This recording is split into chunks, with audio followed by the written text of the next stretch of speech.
Subay sa maong balita, kanselado una ang klase sa City of Naga, diin namatay ang usa sa ilang mga magtutudlo, samtang nagpadayon pa ang investigasyon sa krimen. Si Chelo Valiana sa report.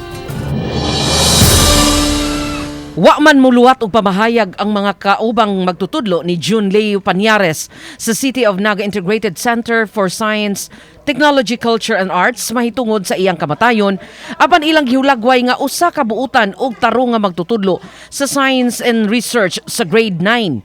Adunay 420 ka mga tinun-an ang Integrated High School apan tungod sa nahitabo kang Pañares, kanselado ang tanang klase. Matod ni Annabel Lapitan, Public Information Officer, nga magpadayon nga way klase hangtod nga matapos na ang investigasyon sa kapulisan.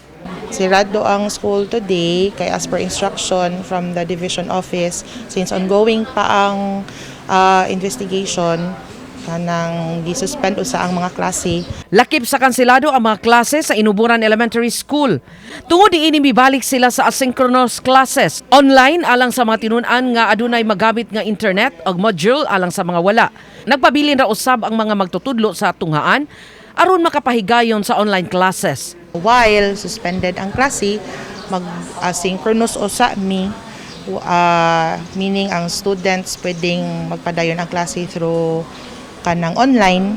Uban ni June Solon, Chelo Valiana, Balitang Bisdak.